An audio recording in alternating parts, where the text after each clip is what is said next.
반가워요, 여러분. 자, 그 보면 연결사의 쓰임이라고 딱 나와 있죠. 해당하는 연결사의 쓰임을 우리 오늘 같이 한번 해볼 건데요. 여러분들은 그 교환이 이렇게 있을 거예요. 그래서 이 교환을 가지고 펼쳐서 같이 한번 해보도록 할 건데, 이 연결사가 왜 중요하냐, 이거를 말씀을 드리면, 첫 번째는 독해를 하는데 연결사는 여러분들에게 있어서 어떤 그 느낌을 주냐면, 단어를 내가 잘 몰라요. 하지만 해석은 해야 돼요. 그렇지 않아요? 그러면 내가 어떤 걸로 이제 해석을 할 수 있냐면, 대충 이런 거 같다, 좋은 말 같다, 나쁜 말 같다, 이런 걸 알아야 되잖아. 그걸 알 수 있는 가장 좋은 방법이 뭐냐면 연결사예요. 그래서 연결사를 가지고 한번 해볼게. 오늘 대답을 좀 잘해 주셔야 돼요. 해주실 수 있어요? 아, 그래요? 알았어요. 자, 그럼 1번 한번 볼게요. 여러분이 알고 있는 however 뭐가 있어요? 뜬 얘기해봐요. 하지만. 또 있어요. 하지만 하고 그러나 하고 다르나요? 또 있어요. 또 뭘까요? 끝까지 할까요? 여기까지 할까요? 좋아요. 하지만 그러나. 그러면 사전을 딱 띄워봤어. 사전을 딱 띄워놓고 however이 뭐예요? 라고 물어보면 얘가 이렇게 얘기합니다. however를 얘기하면 when you're adding a comment, 내용을 추가한대요. 그치? 내용을 추가하는 거야. 그 다음에 이 내용이 어떤 내용이냐면 which is surprising이니까 놀라운 내용이에요. 놀랍다라는 말은 예상한 거예요, 안 한 거예요? 안 한 거죠. 예를 들어서 우리 시어머니가 저한테 이러거든요. 수연아, 정말 복스럽게 생겼어. 근데 그만 먹어. 자, 이렇게 얘기하면, 근데 그러나라는 말은 우리에게 뭘 주냐면 놀라움을 줘요. 앞에 하고 우리가 예상했던 것과 다른 말을 한다는 거죠.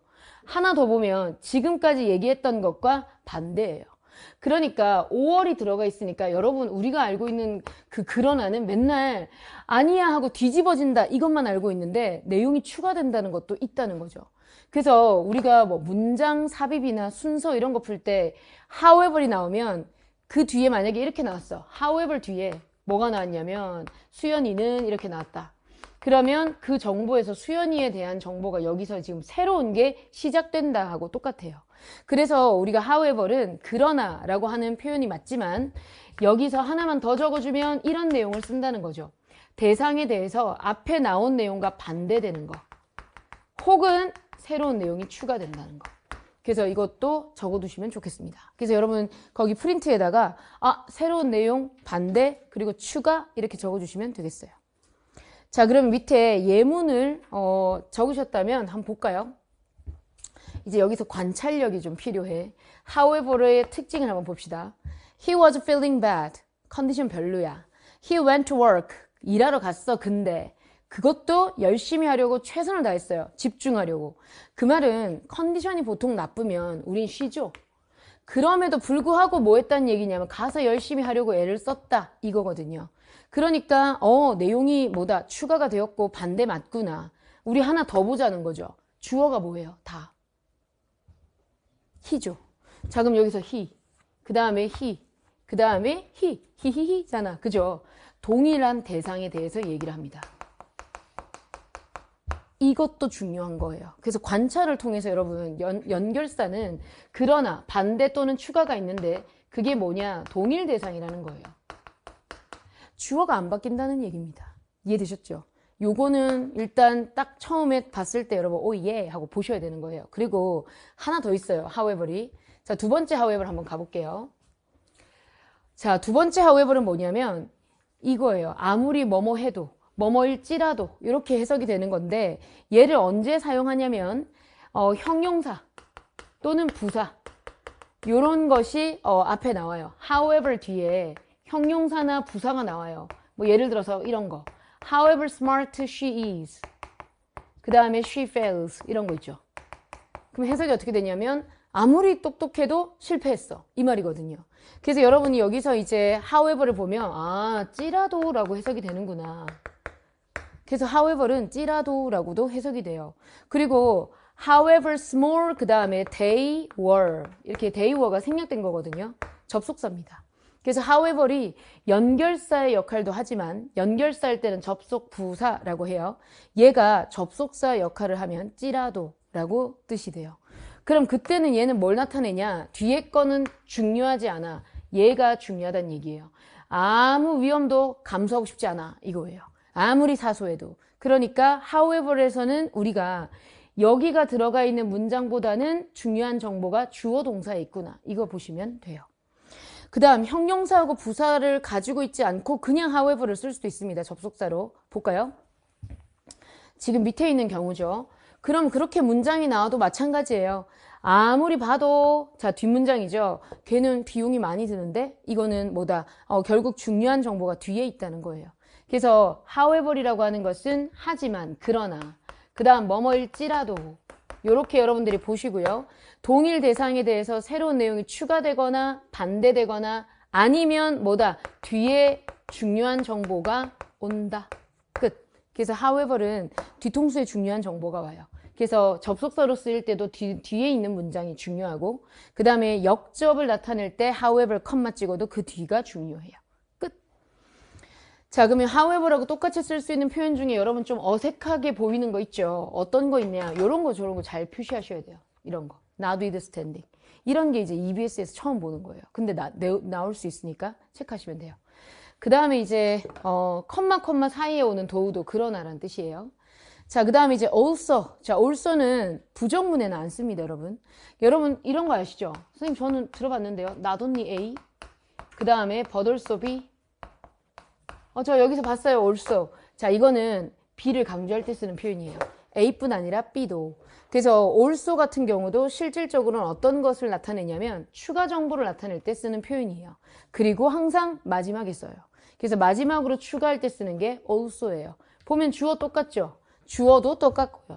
흐름도 똑같아요. 불어도 하고 도거도 한다. 근데 이탈리아어도 약간 해. 이 말입니다.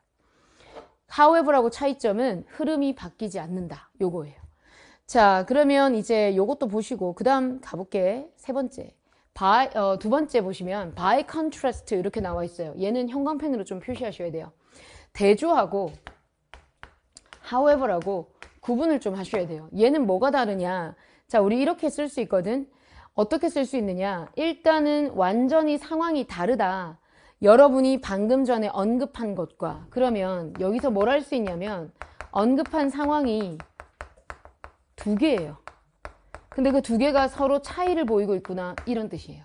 그래서 however는 우리가 동일한 대상이었죠. 근데 이 대조를 나타내는 건 동일한 대상이 아니고 두 개의 대상이니까 주어가 바뀔 수도 있다는 얘기예요. 막 고수연 얘기하다가 대조적으로 IU는 이렇게 쓸 수도 있다는 얘기죠. 이해되셨습니까? 송혜교님은 하도 많이 써가지고. 자, 그러면 이제 우리가 수능에 나오는 거 한번 볼게요. 자, 여기 보면 이런 게 나와 있어요. Average performers. 그냥 평범한 우리가 선수들이에요. 평범한 선수들은 뭔가 실패가 있거나 오류가 있으면 그건 다 어떤 거냐. 내가 통제할 수 있는 바깥에서 일어났다. 그러니까 통제 능력 밖이다 라고 생각해요. 상대가 운이 좋았어. 내가 하는 게 너무 어려워. 난 원래 재능이 없어. 이렇게요. 근데 by contrast 뒤에 보니까 주어가 바뀌었죠. top performers. 근데 우수한 선수들은 어떠냐. 우수한 선수들은 오류는 자기 탓이라고 돌려요. 끝. 그래서 두 가지 대상의 차이점 나타낼 때 쓰는 게 by contrast입니다. 그렇게 however하고 구분하시면 좋아요. 자, 그 다음에 이제 얘랑 쓸 수 있는 표현 중에서 형광펜 표시하셔야 되는 게 이런 애입니다. 그리고 하나만 더 추가할게요. 요런 거. 그래서 alternatively나 conversely 이런 거 쓰게 되면 우리가 대조군 이렇게 보시면 돼요. 됐죠? 좋아요. 자, 그 다음에 이제 세 번째 가볼게. 예시는 뭐냐? 여러분 예시는 구체적으로 알려주기 때문에 이름이 튀어나와요. 그리고 생략이 많이 가능해요. 그래서 여러분이 예를 들어서라고 하는 말을 for example로 보겠지만 걔뿐만 아니라 이런 것도 다 예시입니다. 그래서 형광펜 쫙 표시해주자. when, suppose, imagine, let's say, if, 이름 이런 것들 나오면 전부 예시다 이렇게요. 됐죠? 그리고 예시는 이렇게 보시면 돼요. 예시 앞이 주제예요. 내가 정말 하고 싶은 말은 여기에 있고요. 예시를 가지고 구체적으로 얘기해요. 누가 예쁘다. 그 다음에 예를 들어서 눈도 코도 입도 다 예쁘다. 이렇게요. 그래서 예시는 항상 중요한 게 앞에 있다. 근데 지금까지 가르쳐주는 거 다 여러분 배웠잖아요. 알고 있죠.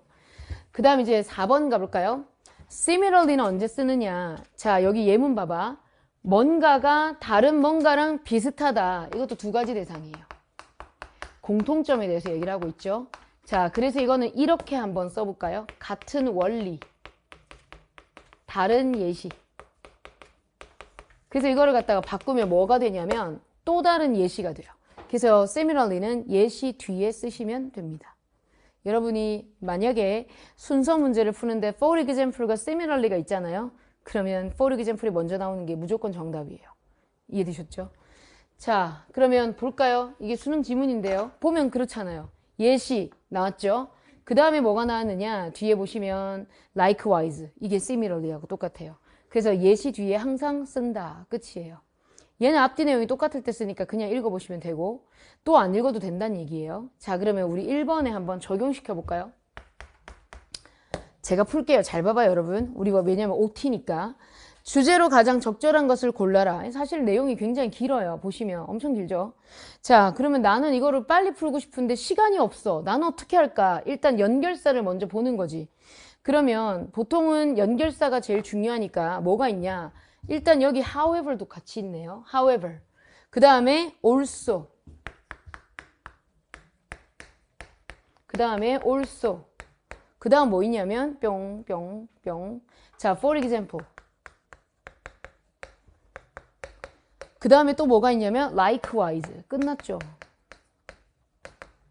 자, 우린 연결사 했으니까 난 시간이 없다. 자, 여기 중요하죠. 그 다음 여기 중요하죠. 여기는 안 중요하죠. 왜냐하면 구체적이니까. 그럼 여러분이 만약에 시간이 없어서 발췌독을 해야 된다. 그럼 어디를 읽으시면 되냐? 역접 뒤, 그 다음 also 뒤. 이 두 가지만 읽으시면 사실 게임 끝이에요. 자, 그러면 그렇게 한번 읽어보도록 할게요. 위험한 거 아닌가요? 이럴 수 있는데 그렇지 않아요. 자, 그러면 가볼게. 자, 보세요. 도서관은요. 점점점 어디에 관심이 있냐? 서비스에 관심이 있어요. 끝! 자, 그 다음 명사 뒤에 명사는 이렇게 수식해주면 해석이 편해요.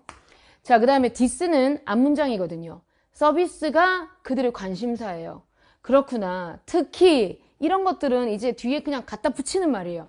정보가 점점 전자적으로 이용 가능하니까 그렇군. 전자 서비스구나. 이렇게 보시면 돼요. 근데 전자 서비스 얘기하는 게 아니에요. 도서관에는 원래부터 전통적으로 강점이 있어요. 그럼 여기서 얘기하는 것은 도서관의 강점이 뭐냐? 예나 지금이나 언제나 컬렉션이야. 컬렉트는 수집하다라는 뜻인데 컬렉션은 뭘까? 오늘날도 역시 중요해. 특히 연구 도서관은요. 끝. 자, 그럼 여기에서 도서관에서 정말 중요한 것은 뭐냐? 컬렉션이야. 나 이 단어 모르겠어요. 괜찮아. 뭐 중요하면 또 얘기하겠지. 그 다음 also 또한 이 컬렉션을 구성한 요소들을 보면 굉장히 바뀌기가 어렵대. 안 바뀌나 봐. 그러면 컬렉션은 변화가 잘 어렵다. 변화하기 힘들다. 끝이에요. 지금 처음부터 끝까지 이 얘기하고 있어요. 그 다음 컬렉션이 궁금하면 for example을 보면 되죠. 그래서 컬렉션이 뭘까? 자, 도서관에 있는 것이 컬렉션이에요. 밑에 문장 보니까 이렇게 나와요. 우리 엄청나게 열심히 수집했다. 어떤 거? 여기서 나온 자료들. 아, 컬렉션은 자료구나. 도서관에 있는 게 그러니까 책이겠죠. 책. 소장 도서. 이해되셨습니까? 그 다음 가볼까요? 자, 그 다음에 아까 바뀌기 힘들다 그랬던 건 어디에 있느냐? 다 갖다 버리기 전까지는 사람들 머릿속에 저기 가면 멕시코계 뭐 아니면 뭐 프린트 같은 거 많다. 이런 거죠. 또 도서관이 만약에 이런 거 만약에 지금까지 안 모아왔어요. 자, 그러면 내가 열심히 모을 때까지는 또 엄청난 시간이 걸린다. 이거예요. 그러니까 일단은 여기에서 딱 보시게 되면 뭐다? 도서관의 자료가 제일 중요하다. 끝. 그거는 예나 지금이나 변화 없다. 이거예요. 그러면 1번부터 5번까지 답을 볼까요? 제대로 된 수능 선지라면 이게 나와 있어야 돼요. 자, 1번 볼까요? 디지털 시대에 그 다음에 컬렉션, 키워드죠. 아직까지도 중요한데 지속적으로 중요하다는 말은 예나 지금이나 다 중요하다. 다 나와 있잖아요. 1번 정답이에요. 그럼 나머지는 나는 어떻게 없애버릴 수 있냐면 두 번째 가볼까요? 도서관에 바뀌는 게 있다. 그런 거 없어요. 세 번째 가볼까요? 도서관 데이터 분석하자. 그런 말 없죠. 그 다음 4번 가볼까요? 온라인 서비스가 중요하다. 그런 말 없죠. 컬렉션이 중요하다 그랬죠? 5번 희귀 도서 없잖아. 그럼 답이 될 수 있는 건 언급이 안 된 것 제외하면 몇 번이냐? 1번밖에 안 돼요. 끝. 그래서 우리가 오늘 배울 거는 전부 다 이런 거예요. 내가 시간을 단축할 수 있는 방법. 요거를 갖다가 지금 모의고사 문제를 풀면서 우리가 훈련을 할 겁니다. 이해되셨습니까? 여기까지가 OT예요.